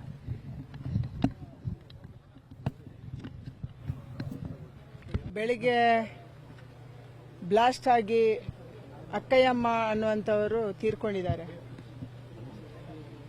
ಮನೆ ಪೂರ್ತಿ ಡ್ಯಾಮೇಜ್ ಆಗಿದೆ. ಅಕ್ಕಪಕ್ಕದ ಮನೆಗಳಿಗೆ ಕೂಡ ತೊಂದರೆ ಆಗಿದೆ. ಪಕ್ಕದ ಮನೆಯವರು ಕೂಡ ಇವತ್ತು ಆಸ್ಪತ್ರೆಗೆ ಅಡ್ಮಿಟ್ ಆಗಿದ್ದಾರೆ. ಅವರಿಗೂ ಸಮಸ್ಯೆ ಆಗಿದೆ. ಇಷ್ಟೊಂದು ದೊಡ್ಡ ಮನೆಗಳಲ್ಲಿ ಬಹಳ ಎತ್ತರದ ತನಕ ಗಾಜುಗಳು ಒಡೆದಿದ್ದಾವೆ. ಒಂದು ದೊಡ್ಡ ಮನೆ, ಇಷ್ಟು ಗಟ್ಟಿಮುಟ್ಟಾದ ಮನೆ ಇಷ್ಟೊಂದು ಕುಸಿದಿದೆ ಅಂತಂದ್ರೆ ಇದಕ್ಕೆ ಬಲವಾದ ಕಾರಣ ಇರಬೇಕು. ಮತ್ತೆ ಯಾವ ಎಕ್ಸ್ಪ್ಲೋಸಿವ್ ಆಗಿದೆ, ಅದು ಗ್ಯಾಸೇನಾ ಅಥವಾ ಬೇರೆ ಎಕ್ಸ್ಪ್ಲೋಸಿವ್, ಇದರ ಬಗ್ಗೆ ತನಿಖೆ ಆಗಬೇಕನ್ನುವಂತ ಆಗ್ರಹವನ್ನ ನಾನು ಮಾಡ್ತಾ ಇದ್ದೀನಿ. ಅಧಿಕಾರಿ ವರ್ಗದವರು ತಕ್ಷಣ ಫರೆನ್ಸಿಕ್ ರಿಪೋರ್ಟ್ಗೆ ಎಲ್ಲವನ್ನ ಕಳಿಸಿಕೊಡ್ಬೇಕು ಅನ್ನುವಂತ ಆಗ್ರಹವನ್ನು ಕೂಡ ನಾನು ಮಾಡ್ತಾ ಇದ್ದೀನಿ. ನಮ್ಮ ವಿಧಾನಸಭಾ ಕ್ಷೇತ್ರದಲ್ಲಿ ಈ ರೀತಿಯಾದಂಥ ಘಟನೆ ನಿಜವಾಗೂ ಕೂಡ ಮೊದಲನೇದು. ನಾನು ನೋಡಿದಾಗ ನಿಜವಾಗೂ ಕೂಡ ಬಹಳ ದಿಗ್ಭ್ರಾಂತಿ ಆಯಿತು. ಯಾಕಂದರೆ RCC ಅಂತ ಮನೆ ಇವತ್ತು ಬ್ಲಾಸ್ಟ್ ಆಗಿದೆ ಅಂದರೆ ಗ್ಯಾಸ್ ಸಿಲಿಂಡರಿಂದ ಆಗಿದೆಯೋ ಅಥವಾ ಎಕ್ಸ್ಪ್ಲೋಸಿವ್ಸಿಂದ ಆಗಿದೆಯೋ ಇದು ನಿಖರವಾಗಿ ಇನ್ನೂ ಕೂಡ ಮಾಹಿತಿ ಇಲ್ಲ. ನಾನು ಕೂಡ ಪೊಲೀಸ್ ಅಧಿಕಾರಿಗಳ ಜೊತೆ ಮಾತಾಡಿದ್ದೀನಿ. ಸೊ ಅನೇಕ ಮನೆಗಳಿಗೆ ಇವತ್ತು ಗ್ಲಾಸ್ಗಳು ಹೊಡೆದೋಗಿದೆ ಮತ್ತು ಬೇರೆ ಮನೆಗಳಿಗೂ ಕೂಡ ಹಾನಿಯಾಗಿದೆ. ಇದೆಲ್ಲವನ್ನು ಕೂಡ ಸರ್ಕಾರ ಭರಿಸಬೇಕು. ಯಾರು ಮೃತರಿದ್ದಾರೆ ಅವರ ಕುಟುಂಬಕ್ಕೆ ಶೀಘ್ರವಾಗಿ ಪರಿಹಾರವನ್ನು ಕೊಡುವಂಥ ಕೆಲಸ ಆಗಬೇಕು ಅನ್ನೋ ಮಾತನ್ನು ನಾನು ಈ ಸಂದರ್ಭದಲ್ಲಿ ಸರ್ಕಾರಕ್ಕೆ ಒತ್ತಾಯವನ್ನು ಮಾಡ್ತೇನೆ. ಇದು ಸಂಪೂರ್ಣವಾಗಿ ತನಿಖೆ ಆಗಬೇಕು. ತನಿಖೆಯಾಗಿ ಏನು ಆ ಸತ್ಯತೆ ಹೊರಬರಬೇಕು ಅನ್ನೋದನ್ನ ನಾನು ಈ ಸಂದರ್ಭದಲ್ಲಿ ಸರ್ಕಾರಕ್ಕೆ ಆಗ್ರಹವನ್ನು ಮಾಡ್ತೇನೆ. ಇದು ಒಂದು RCC ಮನೆ. ಈ ಸಿಲಿಂಡರ್ ಬ್ಲಾಸ್ಟ್ ಆದರೆ ಈ ರೀತಿಯಾಗಿ ಆಗ್ತದೆ ಅನ್ನೋದು ಇಲ್ಲ ಒಂದು ಕಡೆ ಅನುಮಾನ. ಸೊ ಈ ಅನುಮಾನಕ್ಕೋಸ್ಕರ ಇವತ್ತು ಸಮಗ್ರವಾಗಿ ತನಿಖೆ ಆಗಬೇಕಂತೇಳಿ ಕೇಂದ್ರ ಸಚಿವರು ಹೇಳಿದ್ದಾರೆ. ನಾನು ಕೂಡ ಹೇಳ್ತಾ ಇದ್ದೀನಿ. ನಮ್ಮೆಲ್ಲ ಮುಖಂಡರು ಕೂಡ ನಾವು ಇದನ್ನ ಒತ್ತಾಯವನ್ನು ಮಾಡ್ತಾ ಇದ್ದೀವಿ. ನಾವು ವೈಯಕ್ತಿಕವಾಗಿ ಪಾಪ ಅವರಿಗೆ 1 ಲಕ್ಷ ರೂಪಾಯಿ ಪರಿಹಾರವನ್ನು ನಾನು ಕೂಡಲೇ ಅವರಿಗೆ ಕೊಡಬೇಕು. ಮತ್ತೆ ಅವರು ಯಾರು ಇದಾಗಿದೆ ಮತ್ತೆ ಗಾಯಾಳುಗಳು ಯಾರು ಆಸ್ಪತ್ರೆಯಲ್ಲಿದ್ದಾರೆ ಅದಕ್ಕೆ ಚಿಕಿತ್ಸೆ ಕೂಡ ನಾವು ಅದು ಏನಾಗಿದೆ ಅದನ್ನು. ಶಬರಿಮಲೆ ದೇಗುಲದ ಚಿನ್ನಾಭರಣ ಕಳವು ಪ್ರಕರಣಕ್ಕೆ ಸಂಬಂಧಪಟ್ಟಂತೆ ಬಳ್ಳಾರಿಯಲ್ಲೂ ಕೂಡ ತನಿಖೆಯನ್ನ ಮಾಡ್ತಾ ಇರುವಂತದ್ದು ಕೇರಳದ ಸ್ಪೆಷಲ್ ಇನ್ವೆಸ್ಟಿಗೇಷನ್ ಟೀಮ್. ಶಬರಿಮಲೆ ದೇಗುಲದ ಚಿನ್ನಾಭರಣ ಕಳವು ಪ್ರಕರಣಕ್ಕೆ ಸಂಬಂಧಪಟ್ಟಂತೆ ರಾಜ್ಯಕ್ಕೂ ನಂಟಿದೆ. ಇದರಲ್ಲಿ ಬಳ್ಳಾರಿಯಲ್ಲೂ ಕೂಡ ತನಿಖೆಯನ್ನ ಮಾಡ್ತಾ ಇದ್ದಾರೆ Kerala SIT team. Jewellery shop ಮಾಲೀಕ ಗೋವರ್ಧನ್ ಅನ್ನ ವಿಚಾರಣೆ ಮಾಡಲಾಗ್ತಾ ಇದೆ. ಜ್ಯುವೆಲರಿ ಶಾಪ್ನ ಮಾಲೀಕ ಗೋವರ್ಧನ್ ಅವರನ್ನ ವಿಚಾರಣೆ ಮಾಡಲಾಗ್ತಾ ಇದೆ. ರೊದ್ದಂ ಜ್ಯುವೆಲರಿ ಶಾಪ್ನಲ್ಲಿ SIT ತನಿಖೆಯನ್ನ ಮಾಡ್ತಾ ಇದೆ. ಬಳ್ಳಾರಿಗೆ ಆಗಮಿಸಿರುವಂಥದ್ದು ಕೇರಳದ SIT ಟೀಮ್. ಶಬರಿಮಲೆ ದೇಗುಲದ ಬಾಗಿಲನ್ನ ಮಾಡಿಕೊಟ್ಟಿದ್ದಂತ ಗೋವರ್ಧನ್. ಶಬರಿಮಲೆ ದೇಗುಲದ ಬಾಗಿಲನ್ನ ಮಾಡಿಕೊಟ್ಟಿದ್ರು. ಬಳ್ಳಾರಿ ನಗರದ ಬೆಂಗಳೂರು ರಸ್ತೆಯಲ್ಲಿರುವಂತ ರೊದ್ದಂ ಜ್ಯುವೆಲರಿ ಶಾಪ್, ಅದರ ಮಾಲೀಕ ಗೋವರ್ಧನ್ ಅವರ ಒಂದು ವಿಚಾರಣೆಯನ್ನ ಕೂಡ ಮಾಡಲಾಗ್ತಾ ಇದೆ. ಶಾಪ್ ಕ್ಲೋಸ್ ಆಗಿದೆ ಇವತ್ತು. ರೊದ್ದಂ ಜ್ಯುವೆಲರ್ಸ್ ತೋರಿಸ್ತಾ ಇದ್ವಿ ದೃಶ್ಯಾವಳಿಯಲ್ಲೂ ಕೂಡ. ಶಬರಿಮಲೆಯಲ್ಲಿ ಚಿನ್ನಾಭರಣ ಕಳವು ಕೇಸ್ಗೆ ಸಂಬಂಧಪಟ್ಟಂತೆ ತನಿಖೆಯನ್ನ ಮಾಡ್ತಾ ಇರುವಂಥದ್ದು ಕೇರಳ SIT ಟೀಮ್. ಅದಕ್ಕೆ ಅಂತಾನೆ ಸ್ಪೆಷಲ್ ಇನ್ವೆಸ್ಟಿಗೇಷನ್ ಟೀಮ್ ಅನ್ನ ರಚನೆ ಮಾಡಿರುವಂಥದ್ದು ಕೇರಳ ಸರ್ಕಾರ. ಈ ಸಂದರ್ಭದಲ್ಲಿ ತನಿಖೆಯನ್ನ ಮಾಡ್ತಾ ಇರುವಂಥ SIT ರಾಜ್ಯದ ಬಳ್ಳಾರಿಯಲ್ಲಿರುವಂಥ ಜ್ಯುವೆಲರಿ ಶಾಪ್ನ ಮಾಲೀಕ ಗೋವರ್ಧನ್ ಅವರನ್ನ ವಿಚಾರಣೆ ಮಾಡಲಾಗ್ತಾ ಇದೆ. ಅವರಿಗೆ ಇದರ ವಿಚಾರಕ್ಕೆ ಸಂಬಂಧಪಟ್ಟಂತೆ ಏನಾದರೂ ಸಂಬಂಧ ಇದೆಯಾ ಗೊತ್ತಿಲ್ಲ, ಕಾದ್ ನೋಡಬೇಕು ಅವ್ರ ಪಾತ್ರ ಏನಾದರೂ ಇದೆಯಾ ಇದರಲ್ಲಿ ಅಂತ. ಶಬರಿಮಲೆ ದೇಗುಲದಲ್ಲಿ ಚಿನ್ನಾಭರಣ ಕಳವು ಪ್ರಕರಣಕ್ಕೆ ಸಂಬಂಧಪಟ್ಟಂತೆ ರೊದ್ದಂ ಜ್ಯುವೆಲರಿ ಶಾಪ್ ಮಾಲೀಕ ಗೋವರ್ಧನ್ ಹೇಳಿಕೆಯನ್ನು ಕೊಟ್ಟಿದ್ದಾರೆ. ನಾನು ಕಳೆದ 35 ವರ್ಷಗಳಿಂದ ಅಯ್ಯಪ್ಪ ಸ್ವಾಮಿ ಭಕ್ತ. 35 ವರ್ಷಗಳಿಂದ ಅಯ್ಯಪ್ಪ ಸ್ವಾಮಿ ಭಕ್ತ. ಅಯ್ಯಪ್ಪ ಸ್ವಾಮಿಗೆ ನಡ್ಕೊಳ್ತಾ ಇದ್ದೇನೆ. ದೇವಸ್ಥಾನದ ಬಾಗಿಲು ದ್ವಾರ ಮಾಡಲಿಕ್ಕೆ ಅವಕಾಶ ಸಿಕ್ಕಿತ್ತು ನನಗೆ. ದೇವಸ್ಥಾನದ ಬಾಗಿಲು ದ್ವಾರವನ್ನು ಮಾಡಲಿಕ್ಕೆ ಅವಕಾಶ ಸಿಕ್ಕಿತ್ತು. ಒನ್ನೇ ಕೃಷ್ಣನ್ ಅನ್ನುವಂಥ ಅರ್ಚಕರ ಮೂಲಕ ಅವಕಾಶ ಸಿಕ್ಕಿತ್ತು ನನಗೆ. ಶಬರಿಮಲೆಗೆ ಬಂಗಾರ ಲೇಪಿತ ಬಾಗಿಲು ದ್ವಾರವನ್ನ ಮಾಡಿಕೊಟ್ಟಿದ್ದೇನೆ ಅಂತ ಹೇಳಿದರು. ಉನ್ನಿಕೃಷ್ಣನ್ ಅಲ್ಲಿನ ಅರ್ಚಕ, ಅವರ ಮೂಲಕ ನನಗೆ ಅವಕಾಶ ಸಿಕ್ಕಿತ್ತು. ಶಬರಿಮಲೆಗೆ ಬಂಗಾರ ಲೇಪಿತ ಬಾಗಿಲು ದ್ವಾರವನ್ನು ಮಾಡಿಕೊಟ್ಟಿದ್ದೆ. ದೇಣಿಗೆ ರೂಪದಲ್ಲಿ ಸಮರ್ಪಣೆಯನ್ನ ಮಾಡಿದ್ದೇನೆ. ಹಣವನ್ನ ಪಡೆದಿಲ್ಲ. ನಾನು ಶಬರಿಮಲೆ ದೇವಸ್ಥಾನಕ್ಕೆ ಸಾಕಷ್ಟು ದೇಣಿಗೆಯನ್ನ ಕೊಟ್ಟಿದ್ದೇನೆ. ವಾರದ ಹಿಂದೆಯೂ ಕೂಡ ನಾನು ವಿಚಾರಣೆಗೆ ಹೋಗಿ ಬಂದಿದ್ದೇನೆ ಅಂತ ಹೇಳಿದ್ರು. ಕೇರಳದ ಶಬರಿಮಲೆ ದೇವಸ್ಥಾನದಲ್ಲಿ ಚಿನ್ನಾಭರಣ ಕಳವು ಸಂಬಂಧಪಟ್ಟಂಗೆ ಬಳ್ಳಾರಿಯಲ್ಲಿ ಕೂಡ ಜ್ಯುವೆಲರ್ ಶಾಪ್ ಮಾಲೀಕರನ್ನು ಕೂಡ ವಿಚಾರಣೆ ಮಾಡಿ ಅವರಿಂದ ಕೂಡ ಕೆಲವೊಂದು ಮಾಹಿತಿಗಳನ್ನು ಕೂಡ ಪಡೆದರನ್ನ ಮಾಹಿತಿ ಕೂಡ ಈಗ ಸಿಗ್ತಾ ಇರ್ತಕ್ಕಂಥದ್ದು. ಇದ್ರ ಬಗ್ಗೆ ಮಾತಾಡಲಿಕ್ಕೆ ಬಳ್ಳಾರಿಯ ರೊದ್ದಂ ಜ್ಯುವೆಲರ್ಸ್ನ ಮಾಲೀಕ ಆಗಿರ್ತಕ್ಕಂಥ ಗೋವರ್ಧನ್ ಅವರು ನಮ್ಮ ಜೊತೆ ಇದ್ದಾರೆ. ಅವ್ರನ್ನೇ ಮಾತಾಡಿಸ್ತೀನಿ. ಸರ್, ಏನು ಕೇರಳದ ಶಬರಿಮಲೆ ಟೆಂಪಲಲ್ಲಿ ಚಿನ್ನಾಭರಣ ಕಳವು ಸಂಬಂಧಪಟ್ಟಂಗೆ ತಮ್ಮನ್ನು ಯಾಕೆ ವಿಚಾರಣೆ ಮಾಡಿದ್ರಿ? ಇದರಲ್ಲಿ ಹೆಂಗಂದರೆ 2019ರಲ್ಲಿ ನಮಗೆ ಉನ್ನಿಕೃಷ್ಣನ್ ಅನ್ನೋರ ಕಡೆಯಿಂದ ಒಂದು ಅವಕಾಶ ಬಂತು. ಅವರು ಏನು ಹೇಳಿದ್ರು, ಹಿಂಗೆ ಹಳೆ ಬಾಗಿಲು ಹಳೆ ಮೇನ್ ಬಾಗಿಲು ಇರುತ್ತಲ್ಲ, ಅಯ್ಯಪ್ಪ ಸ್ವಾಮಿ ಟೆಂಪಲ್ ಶಬರಿಮಲೆಯಲ್ಲಿ ಇರೋದು ಶ್ರೀಕೋವಿಲ್ ಮೇನ್ ಬಾಗಿಲು, ಅದು ಶಿಲಾಭ್ಯಾಸ ಆಗಿದೆ. ಹಂಗಾಗಿ ನಮಗೊಂದು ಆರ್ಡರ್ ಇದೆ, ಅದರಲ್ಲಿ ಹೊಸ ಡೋರ್ ಮಾಡ್ಬೇಕನ್ನೋದು ಆರ್ಡರ್ ಇದೆ. ಹಂಗಾಗಿ ನಿಮಗೇನೇನು ಅವಕಾಶ ಇದ್ದರೆ ನೀವು ಅದನ್ನು ಡೊನೇಷನ್ ರೂಪದಲ್ಲಿ ಕೊಡ್ಬೋದು ಅಂತ ಹೇಳಿದ್ರು. ನಾವು ಎಷ್ಟೋ ಕೋಟಿಗಟ್ಟಲೆ ಜನರು ಪ್ರತಿಯೊಂದು ವರ್ಷ ಶಬರಿಮಲೆಗೆ ಹೋಗ್ತಾರೆ. ಅಯ್ಯಪ್ಪ ಭಕ್ತರು ನಮ್ಮ ದೇಶದಲ್ಲಿ ಭಾಳ ಜನ ಇದ್ದಾರೆ. ಹಂಗಾಗಿ ನಮಗೆ ಇಷ್ಟು ಜನರಲ್ಲಿ ಅಯ್ಯಪ್ಪ ನಮ್ಮನ್ನು ಆಯ್ಕೆ ಮಾಡಿದ್ದಾನೆ ಅಂತ ನಮಗೊಂದು ಅದೃಷ್ಟ ಭಾವನೆ ಮಾಡಿ ನಾವು ಏನು ಮಾಡಿದ್ವಿ, ಒಂದೇ ಮಾತಿಗೆ ನಾವು ಅದನ್ನು ಡೋರ್ ಮಾಡ್ತೀವಿ ಅಂತ ಒಪ್ಕೊಂಡು ನಮ್ಮ ಕಡೆಯಿಂದ ನಾವು ಪ್ರತಿಯೊಂದು ಮಾಡಿ ಅದನ್ನು ಕಟ್ಟಿಗೆ ಕೇರಳದಿಂದ ಪರ್ಚೇಸ್ ಮಾಡಿ ಅದನ್ನಿಂದ ಡೋರ್ ಮಾಡಿ ವುಡ್ ಡೋರ್ ಬಂದು ಶ್ರೀರಾಮ್ಪುರ ಟೆಂಪಲ್ ಅಯ್ಯಪ್ಪ ಸ್ವಾಮಿ ಟೆಂಪಲಲ್ಲಿ ವುಡ್ ಡೋರ್ ಮಾಡಿಸಿ ಕಾಪರ್ ವರ್ಕ್ ಎಲ್ಲ ಮಾಡಿ ಗೋಲ್ಡ್ ಪ್ಲೇಟಿಂಗ್ ಎಲ್ಲ ಮಾಡಿ ಪ್ರತಿಯೊಂದು ಕೆಲಸ ನಾವೇ ಮಾಡಿ ಯಾವುದು ಏನೂ ಇಲ್ದಂಗೆ ಭಾಳ ಅಮೌಂಟ್ ಆಗಿದೆ. ಅವೆಲ್ಲ ಅಮೌಂಟ್ ಮಾಡಿ ಅದನ್ನು ಹೋಗಿ ಸ್ವಾಮಿಗೆ ಸಮರ್ಪಣೆ ಮಾಡಿ ಬಂದ್ವಿ ಸರ್. ನೀವೇ ಡೊನೇಟ್ ಮಾಡಿರಿ ಸರ್, ಅಲ್ಲಿಂದ ಏನು ಹಣ ಪಡೆದಿಲ್ಲ? ಇಲ್ಲ ಸರ್, ಹಣ ಪಡೆ ಅವಶ್ಯಕತೆ ಇಲ್ಲ. ನಮಗೊಂದು ಅವಕಾಶ, ಒಂದು ಅದೃಷ್ಟ ಅಂತ ಭಾವನೆ ಮಾಡಿ ನಾವು ಮಾಡಿದ್ದಷ್ಟೇ. ದ್ವಾರಪಾಲಕರು ಇದ್ದಾರಲ್ಲ, ಅದರಲ್ಲಿ ಕೂಡ ಗೋಲ್ಡ್ ಪ್ಲೇಟಿಂಗ್ ಮಾಡಬೇಕು ಅಂತ ಅವರು ಉನ್ನಿಕೃಷ್ಣನವ್ರಿಗೆ ಹೇಳಿದ್ದಾರೆ. ಆ ಸಂಬಂಧಪಟ್ಟು ಅದರಲ್ಲಿ ಏನೋ ತೂಕ ಕಮ್ಮಿ ಆಗಿದೆ, ಅದರಲ್ಲಿ ಏನೋ ಡಿಫ್ರೆನ್ಸ್ ಆಗಿದೆ ಅನ್ನೋ ಉದ್ದೇಶಕ್ಕೆ ಅವರು ವಿಚಾರಣೆಗೆ ಅವರು ನನ್ನ ಕರೆದಿದ್ದರು ಟ್ರಿವೆಂಡ್ರಮ್ಗೆ. ಹೋದ ವಾರ ನಾನು ಟ್ರಿವೆಂಡ್ರಮ್ಗೆ ಹೋಗಿದ್ದೆ. ಟ್ರಿವೆಂಡ್ರಮ್ಗೆ ಹೋಗಿ SITಗೆ ಏನೇನು ಬೇಕೋ ದಾಖಲೆ ಪತ್ರಗಳೆಲ್ಲ ಫುಲ್ ಕೊಟ್ಟು ಬಂದಿದ್ದೀನಿ. ಅದೇ ಸಂಬಂಧವಾಗಿ ಬಳ್ಳಾರಿಗೆ ಕೂಡ ನಿನ್ನೆ ಬಂದಿದ್ದರು. ನಿನ್ನೆ ಬಂದು ನಮಗೆಲ್ಲ ವಿಚಾರಣೆ ಮಾಡಿ ದಾಖಲೆ ಪತ್ರಗಳು ಏನೇನು ಕೇಳಿದಕ್ಕೆಲ್ಲ ಕೊಟ್ಟು ಕಳಿಸಿದ್ದೀನಿ. ಕೋರ್ಟಲ್ಲಿ ವಿಚಾರ ಇರೋದ್ರಿಂದ ಅವರು ಏನು ಹೇಳ್ತಾ ಇದ್ದಾರೆ, ಏನು ಮಾಹಿತಿ ಬಗ್ಗೆ ನಮಗೆ ತನಿಖೆಗೆ ಸಹಕಾರ ಮಾಡಬೇಕು ನೀವು ಅಂತ ಹೇಳಿದ್ದಾರೆ. ನಾನು ಎನಿ ಟೈಮ್ ಬಂದು ಮಾಡ್ತೀನಿ ಅಂತ ಹೇಳಿದ್ದೀನಿ. ಮೊದಲಿಂದ ಕೂಡ ಅಯ್ಯಪ್ಪ ಸ್ವಾಮಿ ಭಕ್ತರು. 35 ವರ್ಷದಿಂದ ನಾನು ಅಯ್ಯಪ್ಪ ಸ್ವಾಮಿ ಭಕ್ತ. ಅಯ್ಯಪ್ಪ ಸ್ವಾಮಿನೇ ನನ್ನ ಪ್ರಾಣ. ನಾನು ಹೇಳೋದೆಲ್ಲ, ನಾವು ಸಣ್ಣ ಹುಡುಗನ ಬಳ್ಳಾರಿಯಲ್ಲಿ ಯಾರು ಕೇಳಿದ್ರು ಅಯ್ಯಪ್ಪ ಬಗ್ಗೆ ನನಗೆ ಹೇಳ್ತಾರೆ ಸರ್. ಅದ್ರ ಈಗ ಅರ್ಚಕರು ಕೂಡ ತಮಗೆ ಬರ್ತಾ ಇದ್ರು ಇಲ್ಲಿ ಯಾವಾಗ ಅಂದ್ರೆ ದೇವಸ್ಥಾನ ಎಲ್ಲರೂ ಬರ್ತಾ ಇದ್ರು ಸರ್. ನಮ್ಮ ಮನೆಗೆ ನಾನು ಪೂಜೆ ಮಾಡಿಸ್ಬೇಕಂದವಾಗ ಬರ್ತಾಯಿದ್ರು, ಪೂಜೆ ಮಾಡ್ತಾಯಿದ್ರು, ಗಣಹೋಮ ಮಾಡ್ತಾಯಿದ್ರು. 3-4 ಸಾರಿ ಮಾಡಿದ್ದಾರೆ. ನಾವು ಡೋರ್ ತಂದ ಹೋಗಿ ಇಲ್ಲಿ ಬಂದಿದ್ದಾರೆ, ಪೂಜೆ ಮಾಡಿದ್ದಾರೆ, ಡೋರ್ ಎಲ್ಲ ಮಾಡಿದ್ದೀವಿ ಸರ್. ಎಲ್ಲ ದಾಖಲೆಗಳನ್ನು ತಾವು ದಾಖಲೆಗಳು ಕೊಟ್ಟಿದ್ದೀವಿ. ನಾವು ತಪ್ಪು ಮಾಡಲ್ಲ, ತಪ್ಪು ಮಾಡೋ ಅವಶ್ಯಕತೆ ನಮಗಿಲ್ಲ. ಆರ್ಥಿಕವಾಗಿ ನಾವು ಭಾಳ ಚೆನ್ನಾಗಿದ್ದೀವಿ. ದೇವ್ರ ವಿಚಾರದಲ್ಲಿ ತಪ್ಪು ಮಾಡೋ ಆಲೋಚನೆಯೂ ನಾವು ಬರಲ್ಲ. ನಾವೇನು ತಪ್ಪು ಮಾಡಿಲ್ಲ. ಅವರೆಲ್ಲ ವಿಚಾರ ಕೇಳಿದ್ದಾರೆ, ಏನೇನು ಬೇಕು ಎಲ್ಲದಕ್ಕೂ ಸಹಕಾರ ಮಾಡ್ತೀನಿ ಅಂತ ಹೇಳಿದ್ದೀವಿ. ಎಲ್ಲ ಮಾಡ್ತಿದ್ದೀವಿ ಸರ್. ಥ್ಯಾಂಕ್ ಯು, ನಮಸ್ಕಾರ. ಇದಿಷ್ಟು ಬಳ್ಳಾರಿಯ ರೊದ್ದಂ ಜ್ಯುವೆಲರ್ಸ್ ಮಾಲೀಕ ಆಗಿರ್ತಕ್ಕಂಥ ಗೋವರ್ಧನ್ ಅವರು ಹೇಳಿರ್ತಕ್ಕಂಥದ್ದು. ಬಸವರಾಜ ಅರನಹಳ್ಳಿ, ನ್ಯೂಸ್ 18 ಬಳ್ಳಾರಿ. ಶಬರಿಮಲೆ ದೇಗುಲದಲ್ಲಿ ಚಿನ್ನ ಕಳುವು ಪ್ರಕರಣಕ್ಕೆ ಸಂಬಂಧಪಟ್ಟಂತೆ ಉನ್ನಿಕೃಷ್ಣನ್ ಪೊಟ್ಟಿ ಮನೆ ಮೇಲೂ ಕೂಡ ಎಸ್ಐಟಿ ಆಫೀಸರ್ಸ್ ದಾಳಿಯನ್ನ ಮಾಡಿದ್ದಾರೆ. ಬೆಂಗಳೂರಿನಲ್ಲಿರುವಂಥ ಉನ್ನಿಕೃಷ್ಣನ್ ಮನೆ ಮೇಲೆ ರೇಡ್ ಅನ್ನ ಮಾಡಲಾಗಿದೆ. ಉನ್ನಿಕೃಷ್ಣನ್ ಪೊಟ್ಟಿ ಮನೆ ಇರುವಂಥದ್ದು ಬೆಂಗಳೂರಿನಲ್ಲಿ, ಅವರ ಮನೆ ಮೇಲೆ ದಾಳಿಯನ್ನ ಮಾಡಲಾಗಿದೆ. ಶ್ರೀರಾಮಪುರದಲ್ಲಿರುವಂಥ ಉನ್ನಿಕೃಷ್ಣನ್ ನಿವಾಸ ಕೇರಳ ಎಸ್ಐಟಿ ತಂಡದಿಂದ ಪರಿಶೀಲನೆಯನ್ನ ಮಾಡಲಾಗ್ತಾ ಇದೆ. ಶ್ರೀರಾಮಪುರಕ್ಕೆ ಬಂದಿದ್ದಾರೆ, ಅವರ ನಿವಾಸದ ಮೇಲೆ ದಾಳಿಯನ್ನ ಮಾಡಿದ್ದಾರೆ. ಅಲ್ಲಿ ಏನಾದರೂ ಮಾಹಿತಿ ಸಿಗುತ್ತಾ ಕಾದು ನೋಡಬೇಕು. ಕೇರಳ ಎಸ್ಐಟಿ ತಂಡದಿಂದ ಪರಿಶೀಲನೆ ಮಾಡಲಾಗ್ತಾ ಇದೆ. 4 ಅಧಿಕಾರಿಗಳು ದಾಳಿಯನ್ನ ಮಾಡಿ ಶೋಧವನ್ನ ಮಾಡ್ತಾ ಇದ್ದಾರೆ. ಕೇರಳ ಎಸ್ಐಟಿ ವಶದಲ್ಲಿರುವಂಥದ್ದು ಉನ್ನಿಕೃಷ್ಣನ್ ಪೊಟ್ಟಿ. ನಿನ್ನೆ ಬಳ್ಳಾರಿಯಲ್ಲೂ ಕೂಡ ತನಿಖೆಯನ್ನ ಮಾಡಿದ್ರು ಎಸ್ಐಟಿ ಆಫೀಸರ್ಸ್. ಈಗಷ್ಟೇ ತೋರಿಸ್ತಾ ಇದ್ವಲ್ಲ, ಗೋವರ್ಧನ್ ಅವರನ್ನ ವಿಚಾರಣೆಯನ್ನ ಕೂಡ ಮಾಡಲಾಗಿತ್ತು. ಬಳ್ಳಾರಿಗೂ ಕೂಡ ಬಂದಿದ್ರು ಎಸ್ಐಟಿ ಟೀಮ್ನವರು. ಬೆಂಗಳೂರಿನ ಉನ್ನಿಕೃಷ್ಣನ್ ಮನೆ ಮೇಲೆ ದಾಳಿಯನ್ನ ಮಾಡಿ ಈಗ ಪರಿಶೀಲನೆಯನ್ನ ಮಾಡಲಾಗ್ತಾ ಇದೆ. ಶಬರಿಮಲೆಯಲ್ಲಿ ಚಿನ್ನ ಕಳುವು ಪ್ರಕರಣಕ್ಕೆ ಸಂಬಂಧಪಟ್ಟಂತೆ ಬೆಂಗಳೂರಿನಲ್ಲಿರುವಂಥ ಉನ್ನಿಕೃಷ್ಣನ್ ನಿವಾಸದ ಮೇಲೆ ದಾಳಿಯನ್ನ ಮಾಡಿ ಅಲ್ಲಿ ಏನಾದರೂ ಸಿಗಬಹುದಾ ಅನ್ನುವಂಥದ್ರ ಬಗ್ಗೆ ಎಸ್ಐಟಿ ಆಫೀಸರ್ಸ್ ತನಿಖೆಯನ್ನ ಮಾಡ್ತಾ ಇರುವಂಥದ್ದು. ಉನ್ನಿಕೃಷ್ಣನ್ ಈಗ ಆಲ್ರೆಡಿ ಎಸ್ಐಟಿ ಆಫೀಸರ್ಸ್ ವಶದಲ್ಲಿದ್ದಾರೆ. ಅವರು ಬಂಧನವನ್ನ ಮಾಡಲಾಗಿದೆ. ಈಗ ಆಲ್ರೆಡಿ ವಿಚಾರಣೆಯನ್ನ ಮಾಡ್ತಾ ಇದ್ದಾರೆ. ಈ ಸಂದರ್ಭದಲ್ಲಿ ಇದ್ರ ಮಾಹಿತಿ ಸಿಕ್ಕಿರ್ಬೋದೇನೋ, ಅಥವಾ ಅವರ ನಿವಾಸದ ಮೇಲೆ ದಾಳಿಯನ್ನ ಮಾಡಿದ್ರೆ ಇನ್ನೂ ಹೆಚ್ಚಿನ ದಾಖಲೆಗಳೇನಾದರೂ ಸಿಗಬಹುದು ಅನ್ನುವಂಥ ಕಾರಣಕ್ಕೋಸ್ಕರ ದಾಳಿಯನ್ನ ಮಾಡಿರುವ ರೀತಿ ಕಾಣಿಸ್ತಾ ಇದೆ. ಸುಮಾರು 4 ಜನ ಆಫೀಸರ್ಸ್ ಬಂದಿದ್ದಾರೆ, ನಿಮಗೆ ತೋರಿಸ್ತಾ ಇದ್ವಿ. KL ಅಂದರೆ ಕೇರಳದ ರಿಜಿಸ್ಟ್ರೇಷನ್ ಇರುವಂಥ ಕಾರಿನಲ್ಲಿ ಬಂದು SIT ಆಫೀಸರ್ಸ್ ದಾಳಿಯನ್ನ ಮಾಡಿದ್ದಾರೆ. ಪರಿಶೀಲನೆಯನ್ನ ಮಾಡಲಾಗ್ತಾ ಇದೆ.